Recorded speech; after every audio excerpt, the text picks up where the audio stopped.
I'm Ciaran Forde from the Clinical Nutrition Research Centre in Singapore. I'm primarily a sensory researcher with a focus on ingestive behaviour and nutrition. So we try to understand not just what food tastes and smells like, but why people eat what they eat. There is no nutrition without behaviour, and behaviour is largely driven by the sensory properties and your experiences with food as you perceive them. And so if we want to really change the way people eat, we have to understand the motivations behind that, and these are primarily sensory questions. Previously it was about just likes and dislikes and summarising all of that complexity into a simple liking decision, when in fact we believe we can use these properties to guide food intake behaviour and ingestive behaviour decisions, and ultimately hopefully help to guide consumers towards healthy calorie intakes. And we should think of sensory as the most important functional attribute of a food.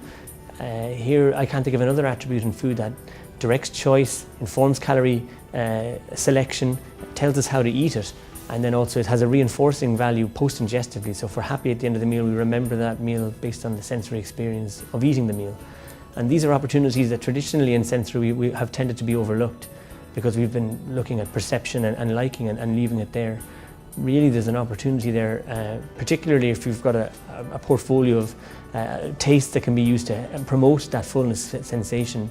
There's an opportunity to use these for functional reasons and to change the way we eat. Typically speaking, we don't necessarily think about how we're eating. It's a reasonably automatic process. And so we take bites and we chew them and we swallow, and when we're comfortably ready to swallow, when a bolus is formed, we can swallow comfortably. But this is largely driven by the textures of the food. So for harder textures, we take smaller bites and we chew them for longer. And for softer textures, we take larger bites that get chewed less and you eat at a much higher rate. And we've seen consistently across our studies that a difference of maybe 20% in eating rate, so going from 50 grams to 40 grams a minute, can lead to about a 10 or 15% reduction in ad libitum intake within a meal. So one of the things we were interested in is whether or not people are sensitive to calorie content of foods when all things are kept equal.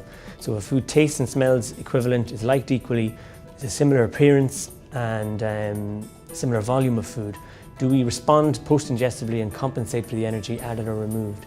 And so we've run a series of studies around this, one of which we manipulated the energy content of a savoury soup for lunch. And what we were able to demonstrate is that actually the energy content of the soup is what's driving the intake, and that there's little or no compensation. We've an imprecise control of acute energy intake. We're eating with our eyes and we're eating in response to the food served, the sensory properties. And so without any clue, any obvious clue, we are actually quite satisfied despite the fact that a lot of the energy is removed. I think the challenge there is to identify the point at which hunger will reoccur. Typically we make decisions around calorie reduction arbitrarily. We set a calorie reduction target. Probably a more effective way of doing that will be to understand empirically the relationship between calories consumed and rebound hunger, and using that knowledge then to set meaningful targets for calorie reduction based on the human response to that reduction. The healthiest food products in the world are available, but they're just not necessarily consumed. So the barriers to access healthy diets seem still to be largely around consumer choice, acceptance and repeated consumption of these. You have to feel virtuous when you take a low-calorie product that's labelled low-calorie.